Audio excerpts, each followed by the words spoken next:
नमस्कार दोस्तों।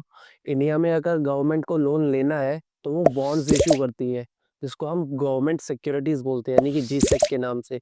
अगर यही बॉन्ड अगर यूएस गवर्नमेंट इशू करती है तो वहाँ पे इनको ट्रेजरी सिक्योरिटीज बोलते हैं। भाई अगर यूके में अगर गवर्नमेंट को लोन रेज करना है और तो वो बॉन्ड इशू करेगी तो उसे गिल्ट एज सिक्योरिटीज बोलते हैं। तो जो बॉन्ड्स हैं जो गवर्नमेंट के द्वारा इशू किए जाते हैं, ये दुनिया में अलग अलग नामों से जाने जाते हैं। तो गवर्नमेंट सिक्योरिटीज का है वो बॉन्ड है जो गवर्नमेंट इशू करती है to raise fund from public और एनी इंस्टीट्यूशन। देन हम देखते हैं बॉन्ड्स क्या होते हैं। तो bonds are debt instrument which is used by any institution to raise money. Then government securities क्या है? ये ट्रेडेबल इंस्ट्रूमेंट है। ट्रेडेबल इंस्ट्रूमेंट मतलब आप इसको फ्यूचर में बेच सकते हो बिफोर मैच्योरिटी, यानी कि आप उसको लिक्विडिटी में कभी भी कन्वर्ट कर सकते हो। तो ये हाईली लिक्विड है। देन जो गवर्नमेंट सिक्योरिटीज है ये स्टेट गवर्नमेंट भी इशू कर सकती है और सेंट्रल गवर्नमेंट भी इशू कर सकती है। देन इनको गिल्ट एज सिक्योरिटीज ही बोला जाता है। क्यों बोला जाता है? क्योंकि ये रिस्क फ्री होती है, यानी कि गवर्नमेंट कभी भी डिफॉल्ट नहीं करती, गवर्नमेंट कभी डूबती नहीं है, तो इसलिए इनको रिस्क फ्री सिक्योरिटीज बोलते हैं।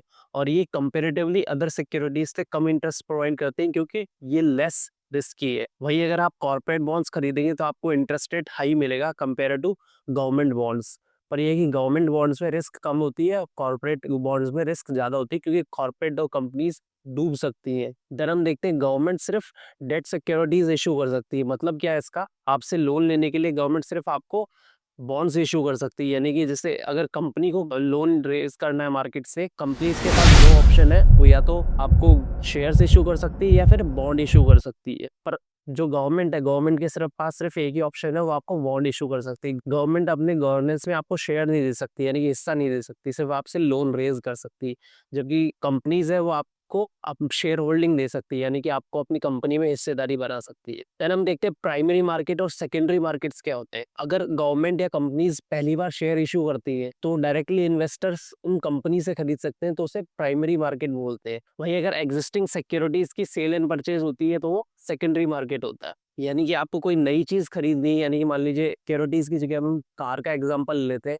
अगर आपको नई कार लेनी है तो आप अब डायरेक्ट कंपनी से खरीदते हो तो वो प्राइमरी मार्केट का हिस्सा है। और अगर आप सेकेंड हैंड कार खरीदते हो तो या किसी कस्टमर से खरीदते हो तो मतलब यहाँ पे इन्वेस्टर टू इन्वेस्टर डील होती है, वहाँ पे direct company to investor deal होती है। यानी कि आप सेकेंड हैंड कार खरीद रहे हो तो आप सेकेंडरी मार्केट में डील कर रहे हो। तो ये प्राइमरी और सेकेंडरी मार्केट का डिफरेंस है। गवर्नमेंट सिक्योरिटीज की सेल्स के लिए जो प्राइमरी मार्केट का एक प्लेटफॉर्म है जिसका नाम है ई कुबेर, ये ई प्लेटफॉर्म है जहाँ पे आप गवर्नमेंट सिक्योरिटीज खरीद सकते हो, क्योंकि ये प्राइमरी मार्केट का प्लेटफॉर्म है। And as per direct retail scheme, जो इंडिविजुअल इन्वेस्टर्स है यानी कि रिटेल इन्वेस्टर्स है, वो गवर्नमेंट सिक्योरिटीज को डायरेक्टली गवर्नमेंट से खरीद सकते हैं। 2021 से पहले जो रिटेल इन्वेस्टर्स थे वो गवर्नमेंट सिक्योरिटीज डायरेक्टली नहीं खरीद सकते थे, उनको किसी ब्रोकर के थ्रू खरीदना पड़ता। और 2021 के बाद आप डायरेक्टली खरीद सकते हैं। एंड ये जो सिक्योरिटीज है ये इशू कौन करता है? ये आरबीआई करता है ऑक्शंस के थ्रू। पर जो रिटेल इन्वेस्टर्स है उनको ऑक्शन में पार्ट लेना अलाउ नहीं है, पर वो डायरेक्ट खरीद सकते हैं। तो ये आरबीआई का प्लेटफॉर्म है ई कुबेर।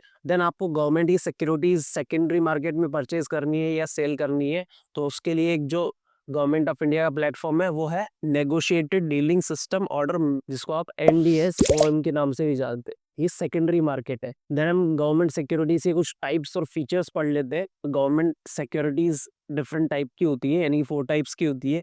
पहली होती है ट्रेजरी बिल्स, देन होता है कैश मैनेजमेंट बिल्स, देन होता है डेटेड सिक्योरिटीज और स्टेट डेवलपमेंट लोन्स। तो अब इनको एक एक करके इनके फीचर्स देखते हैं। देन सबसे पहले देखते हैं ट्रेजरी बिल्स क्या होते हैं। ट्रेजरी बिल्स आपके शॉर्ट टर्म सिक्योरिटीज होती है, यानी कि शॉर्ट टर्म मतलब 1 ईयर से कम के लिए। यानी कि आप जो ट्रेजरी बिल्स है उनको या तो 91 डेज या 182 डेज या 364 डेज के लिए इशू कर सकते हैं। देन इनको जीरो कूपन बॉन्ड्स भी बोला जाता है।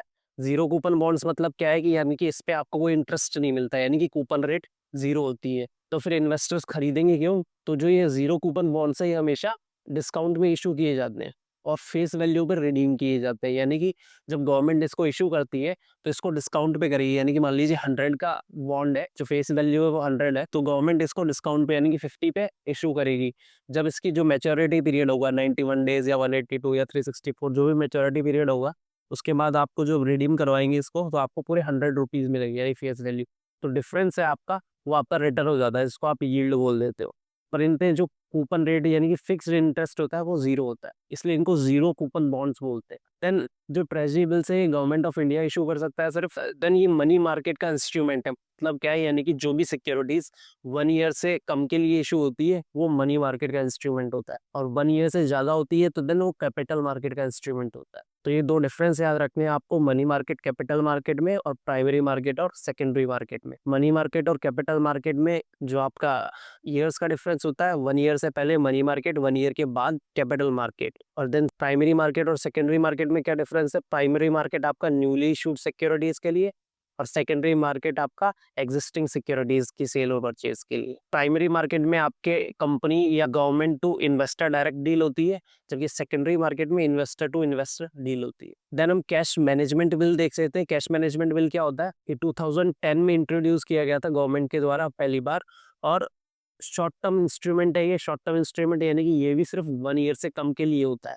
देन ये क्या होता है, जो गवर्नमेंट की टेम्परेरी मिसमैच होती है कैश फ्लो के अंदर, यानी कि गवर्नमेंट को पता है कि हमारे पास अभी पैसे की कमी है पर हमारे पास फ्यूचर में पैसा आ जाएगा, तो गवर्नमेंट कैश मैनेजमेंट बिल का इस्तेमाल करती है। और जो कैश मैनेजमेंट बिल और ट्रेजरी बिल में जो मेन डिफरेंस है वो यही है कि अगर गवर्नमेंट को 91 डेज से ज़्यादा के लिए पैसे उधार में चाहिए तो वो ट्रेजरी बिल्स इशूज़ करती है, और 91 डेज से कम के लिए अगर मनी रेज करना है तो वो कैश मैनेजमेंट बिल इशू करेगी। तो यानी कि जो इसके फीचर्स है वो लगभग ट्रेजरी बिल जैसे है, पर डिफरेंस क्या है, सिर्फ आपका टाइम का है। ये शॉर्ट टर्म्स के लिए होते हैं, वो 91 डेज से लेके 1 ईयर तक का। तो ये भी आपका मनी मार्केट इंस्ट्रूमेंट है, क्यों, क्योंकि इसकी जो मैच्योरिटी पीरियड है वो 1 ईयर से कम है। चल हम नेक्स्ट देखते हैं डेटेड सिक्योरिटीज। डेटेड सिक्योरिटीज क्या होती है, इनका जो टाइम पीरियड होता है वो जनरली लॉन्ग टर्म्स के लिए होता है, यानी कि 5 to 40 ईयर्स। देन जो डेटेड सिक्योरिटीज होते हैं उसके डिफरेंट एग्जांपल्स होते हैं, अलग अलग टाइप की डेटेड सिक्योरिटीज होती है। तो फर्स्ट होता है आपका fixed rate bonds. Fixed rate bond क्या होते हैं, इसमें आपके इशू से लेके मैच्योरिटी तक जो इंटरेस्ट रेट या कूपन रेट होता है वो फिक्स होता है। जबकि आपका जो सेकंड फ्लोटिंग रेट बॉन्ड्स होता है उनमें आपका जो इंटरेस्ट रेट होता है वो चेंज होता रहता है आपके इंटरेस्ट रेट के हिसाब से, यानी कि बॉन्ड यील्ड के हिसाब से। अगर आपका बॉन्ड यील्ड ऊपर नीचे होगा तो आपका जो इंटरेस्ट रेट है, कूपन रेट है, वो भी ऊपर नीचे होता है। तो जो आपकी फ्लोटिंग रेट में जो कूपन रेट होता है वो आपका लिंक होता है आपके ट्रेजरी बिल्स से मिलने वाले यील्ड से। यील्ड और इंटरेस्ट रेट यानी कि कूपन रेट में हमने डिफरेंस देखा था। जो कूपन रेट होती है आपकी वो फिक्स होती है, जो यील्ड होता है वो आपकी प्राइस के हिसाब से चेंज होता है। अगर प्राइस आपकी डिक्रीज होती है तो आपका यील्ड इंक्रीज होता है, और अगर प्राइस आपकी इंक्रीज होती है तो आपका यील्ड डिक्रीज होता है। जबकि आपका जो कूपन रेट होता है वो हमेशा फिक्स होता है, पर जो फ्लोटिंग रेट होता है उसमें आपका कूपन रेट आपके यील्ड के अकॉर्डिंग चेंज होता है। देन थर्ड होता है आपका इन्फ्लेशन इंडेक्स बॉन्ड। ये क्या होता है, जो इन्फ्लेशन इंडेक्स बॉन्ड होता है इसके अंदर आपकी जो रिटर्न है यानी कि इंटरेस्ट है वो आपका इन्फ्लेशन से एडजस्टेड होता है। इन्फ्लेशन से एडजस्टेड मतलब गवर्नमेंट ने फिक्स कर रखा है कि आपको 3% या इंटरेस्ट मिलेगा। तो अगर आपकी कंट्री में इन्फ्लेशन 6% है या 7% है तो 6 + 3 आपका क्या हो जाएगा, 9% आपको रिटर्न मिलेगा, यानी कि ये इन्फ्लेशन से एडजस्टेड होता है हमेशा। इन्फ्लेशन इंडेक्स बॉन्ड आपको इन्फ्लेशन से प्रोटेक्ट करता है, और जो जो इंटरेस्ट होता है वो आपका लिंक्ड होता है आपके इन्फ्लेशन इंडेक्स से, जैसे सीपीआई या डब्ल्यूपीआई हो गया। देन फोर्थ टाइप का जो डेटेड सिक्योरिटीज होती है वो होती है स्पेशल सिक्योरिटीज। स्पेशल सिक्योरिटीज कैसे होते हैं, जैसे मान लीजिए ऑयल बॉन्ड हो गया। देन ऑयल बॉन्ड का आपको एग्जांपल देता हूँ। जो कांग्रेस रेजिम था प्री 2014, जो कांग्रेस ने ऑयल बॉन्ड्स इशू किए थे जिससे वो सब्सिडी देके ऑयल की प्राइसेस को कम कर सके। फिर जो इनकी मेच्योरिटी डेट आई इन बॉन्ड्स की वो आई मोदी के टर्म में, तो यानी कि उनको रिडीम किसने किया, एनडीए गवर्नमेंट ने। तो ये ऑयल बॉन्ड्स होते हैं। जब तक उसके एग्जांपल है कुछ फर्टिलाइजर बॉन्ड्स होते हैं। देन आपके फूड बॉन्ड्स, जैसे आपको राशन शॉप्स पे जो पीडीएस स्कीम के तहत जो आपको सब्सिडाइज रेट पे जो आपको गेहूं और चावल मिलते हैं, तो गवर्नमेंट एमएसपी पे खरीदते हैं उनको, तो उन सब्सिडीज को भी कंपनसेट करने के लिए गवर्नमेंट फूड बॉन्ड्स इशू करती है। देन फिफ्थ आता है रिकैपिटलाइजेशन बॉन्ड। रिकैपिटलाइजेशन बॉन्ड्स क्या होता है, जब भी कोई फाइनेंशियल इंस्टीट्यूशंस या बैंक्स आपके बैंकरप्ट होने वाले होते हैं तो उनको बैंकरप्सी से बचाने के लिए गवर्नमेंट क्या करती है, उनको रिकैपिटलाइज करती है। क्यों करती है, क्योंकि अगर वो बैंकरप्ट हो जाते हैं तो जो पब्लिक का ट्रस्ट है वो बैंकिंग सेक्टर में कम होता है, तो उससे जो सेविंग्स होगी या कैपिटल फॉर्मेशन होगा वो डिक्रीज हो जाएगा। तो इसको बनाए रखने के लिए गवर्नमेंट क्या करती है, बैंकों को रिकैपिटलाइज करती है। तो जैसे आपने पीएनबी देखा होगा या फिर आपने यस बैंक का सुना होगा, तो इनको बैंक रिकैपिटलाइज करती है बॉन्ड्स इशू करके। देन फिर sovereign gold bonds. Sovereign gold bonds क्या होते हैं, इंडियन कस्टम्स और ट्रेडिशंस में देखा गया कि हम वो गोल्ड बहुत ज़्यादा यूज़ करते हैं, तो हमारा गोल्ड का इम्पोर्ट इंक्रीज होता है, यानी कि हमारा ट्रेड डेफिसिट इंक्रीज होता है इससे। देन सेकंड हमारा जो फॉरेन रिजर्व है वो भी खत्म होता है, खाली होता है। तो इसको टैकल करने के लिए गवर्नमेंट ने क्या किया है, सॉवरेन गोल्ड बॉन्ड स्कीम लेके आए थे, यानी कि जो आपका जो ये बॉन्ड होगा आप ये खरीदे और इसकी प्राइसेस आपके फिजिकल गोल्ड से लिंक कर दिए जाते हैं, जिससे गवर्नमेंट का ट्रेड डेफिसिट कम हो और उनका फॉरेन रिजर्व है उसको भी सेव कर सके। देन स्टेट डेवलपमेंट लोन्स, यानी कि अगर स्टेट गवर्नमेंट को अगर पब्लिकली मनी रेज करना है यानी कि फंडिंग रेज करनी है तो वो स्टेट डेवलपमेंट बॉन्ड्स इशू कर सकती है। देन ये लॉन्ग टर्म यानी कि ये कैपिटल मार्केट इंस्ट्रूमेंट है। देन हमने जो भी ऑल 4 टाइप्स की गवर्नमेंट सिक्योरिटीज देखी है, जैसे treasury bills, cash management bill, dated securities और आपका स्टेट डेवलपमेंट लोन्स, ये तीनों ही आपके एसएलआर के अंडर आते हैं। एसएलआर मतलब जो रिजर्व रिक्वायरमेंट होती है एक आरबीआई की, बैंक को अपने टोटल डिपॉजिट का कुछ परसेंट आरबीआई के पास रखना है, जिसको आप सीआरआर बोलते हो, और कुछ परसेंट उनको अपने पास रखना पड़ता है, बैंकों को खुद के पास रखना पड़ता है, जिसको आप एसएलआर बोलते हो, यानी कि लिक्विड एसेट्स में, यानी कि स्टैट्यूटरी लिक्विडिटी रेशियो। देन हम कुछ क्वेश्चंस कर लेते हैं। तो पहला क्वेश्चन है, consider the following statement, the reserve Bank of India manages and service of government of Indian securities but not any state government securities. तो ये स्टेटमेंट गलत हो गई पहली। हमने देखा है कि जो रिजर्व बैंक ऑफ इंडिया है वो आपकी गवर्नमेंट सिक्योरिटीज की सेल करता है, और गवर्नमेंट सिक्योरिटीज में दोनों इशू कर सकती है, सेंट्रल गवर्नमेंट भी इशू कर सकती है, स्टेट गवर्नमेंट भी इशू कर सकती है। तो फर्स्ट स्टेटमेंट आपकी गलत हो गई, यानी कि ए और डी ऑप्शन चला गया आपका। Then treasury bills are issued by government of India and there are no treasury bills issued by state government. तो ट्रेजरी बिल्स है वो सिर्फ आपकी गवर्नमेंट ऑफ इंडिया इशू कर सकती है, ये स्टेटमेंट सही है। स्टेट गवर्नमेंट आपके ट्रेजरी बिल्स इशू नहीं कर सकते। स्टेट क्या इशू करते हैं, वो आपकी रिलेटेड सिक्योरिटी यानी कि स्टेट डेवलपमेंट लोन्स इशू कर सकते हैं। Then treasury bills offer are issued at discount from the par value, ये स्टेटमेंट सही है। जो ट्रेजरी बिल्स होते हैं आपके हमेशा डिस्काउंट वैल्यू पे इशू होते हैं, तो यानी कि आपका सेकंड और थर्ड स्टेटमेंट सही है, तो आंसर आपका सी हो जाएगा। द नेक्स्ट क्वेश्चन देखते हैं, consider the following statement regarding government securities GSec, it is tradable instrument, ये सही है, ट्रेडेबल इंस्ट्रूमेंट है, आप सेल कर सकते हो कभी भी। Then issued by central government और स्टेट गवर्नमेंट, ये स्टेटमेंट भी सही है, यानी कि स्टेट गवर्नमेंट और सेंट्रल गवर्नमेंट आपकी इशू कर सकती है। देन सेकंड स्टेटमेंट है, state government can issue both treasury and bonds और डेटेड सिक्योरिटीज, ये स्टेटमेंट आपने गलत है। मैंने बताया था कि जो स्टेट गवर्नमेंट है वो आपकी सिर्फ डेटेड सिक्योरिटीज यानी कि स्टेट डेवलपमेंट लोन्स ही इशू कर सकती है। जो ट्रेजरी बिल्स है वो सिर्फ आपकी गवर्नमेंट ऑफ इंडिया इशू कर सकती है, जो कि शॉर्ट टर्म है, जिसको आप जीरो कूपन बॉन्ड्स बोलते हैं। तो इसका आंसर हो जाएगा वन ओनली, ए।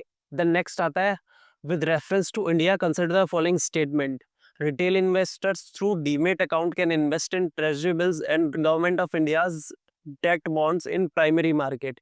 ये हमने देखा था, द डायरेक्ट रिटेल स्कीम है, उसके तहत जो आपके इन रिटेल इन्वेस्टर्स है यानी कि आप इंडिविजुअल्स लोग, वो डायरेक्टली गवर्नमेंट सिक्योरिटीज खरीद सकते हैं, पर वो ऑक्शंस में पार्ट नहीं ले सकते। तो फर्स्ट वाली स्टेटमेंट सही है, और ये 2021 में आई थी ये स्कीम, तो ये क्वेश्चन भी 2021 वाला ही है, तो ये करंट से रिलेटेड है। 2021 से पहले जो रिटेल इन्वेस्टर्स है वो डायरेक्टली के जी से परचेज नहीं कर सकते थे। वो कैसे कर सकते थे, किसी ब्रोकर या मिडिल मैन के थ्रू करते थे, या किसी डीलर के थ्रू। देन सेकंड है, negotiated dealing system order matching is a government security trading platform of Reserve Bank of India, तो ये सही है। Then third statement, the central depository service limited is jointly promoted by Reserve Bank of India and Bombay stocks exchange. अब ये statement हमें नहीं पता, पर जो इसका आंसर है हमें ये पता, फर्स्ट सही है, सेकंड सही है, तो आपका आंसर बी आ रहा है। अब थर्ड स्टेटमेंट है, उसका मतलब समझ लेते हैं। तो मैंने बताया था आपको, जब भी कोई कंपनी या गवर्नमेंट आपको मार्केट से मनी रेज करना है तो आपको बॉन्ड इशू करती है। तो बॉन्ड क्या होता है, एक पेपर होता है। तो आपको कंपनी बॉन्ड इशू करती है, एक पेपर देती है और बदले में आपसे मनी लेती है। तो ये जो फिजिकल बॉन्ड्स होता है इसको डीमेटेरियलाइज करके, यानी कि आपको डीमेट अकाउंट खुलवाना पड़ता है, और वो डीमेट अकाउंट क्या करता है, आपके फिजिकल बॉन्ड को आपके डिजिटल फॉर्म में कन्वर्ट करता है। तो इसलिए आपको डीमेट अकाउंट खुलवाना पड़ता है। तो इंडिया के अंदर दो ऐसे इंस्टीट्यूशंस है जिसका नाम है सीडीएसएल और सेंट्रल डिपॉजिटरी सर्विस लिमिटेड, और एक है NSDL, national securities deposit limited. ये दो ऐसे इंस्टीट्यूशन है जो आपको डीमेट अकाउंट खोलने का प्लेटफॉर्म प्रोवाइड करते हैं, यानी कि आपके रिकॉर्ड्स रखते हैं आपके पास कितने बॉन्ड्स और शेयर्स है, तो ये आपको याद रखना है। अब यहाँ पे क्या लिखा हुआ है कि जो सीडीएसएल है ये किसका प्लेटफॉर्म है, ये रिजर्व बैंक ऑफ इंडिया और बॉम्बे स्टॉक एक्सचेंज का है, ये गलत है। जो सीडीएसएल है वो आपका बॉम्बे स्टॉक एक्सचेंज का और अदर फाइनेंशियल इंस्टीट्यूशंस का जॉइंट वेंचर है। जबकि जो नेशनल स्टॉक एक्सचेंज का जो प्लेटफॉर्म है जिसका नाम है एनएसडीएल यानी कि नेशनल स्टॉक डिपॉजिटरी लिमिटेड, वो आपका रिजर्व बैंक ऑफ इंडिया और यानी कि एनएससी नेशनल स्टॉक एक्सचेंज और रिजर्व बैंक ऑफ इंडिया का जॉइंट वेंचर है। तो स्टेटमेंट गलत है, तो इसका आंसर होगा B 1 and 2 only. So thank you for watching. I hope ये वीडियो आपको इन्फॉर्मेटिव लगा होगा।